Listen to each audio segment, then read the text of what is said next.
Mother Teresa said, "I am a small pencil in the hands of God who is writing his love letter to the world." Just as this was true of Mother Teresa, it was also true, but infinitely more so, of Jesus. Jesus, God's magnificent love letter to the world, was, St. John tells us, how God showed his love among us.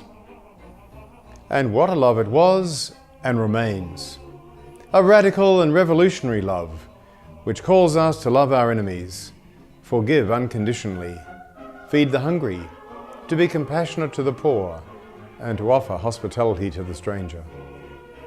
Whatever you do for the least of these, Jesus says, you do for me. In Jesus, heaven and earth met. Even when Jesus was a baby, the light which attended his birth proclaimed the dawning of a new reality for the world. When Mary and Joseph took him to the temple in Jerusalem to dedicate him to God, the devout elder Simeon discerned the truth that here in Jesus was the light of the world. Simeon had been told by God that he would not die until he had seen his Saviour, and joyfully declared, "Lord, now let your servant go in peace. Your word has been fulfilled. My eyes have seen the salvation you have prepared in the sight of every people, a light to reveal you to the nations and the glory of your people Israel." These powerful and moving words from the Gospel of Luke are still recited by Christians all over the world as part of our evening prayers.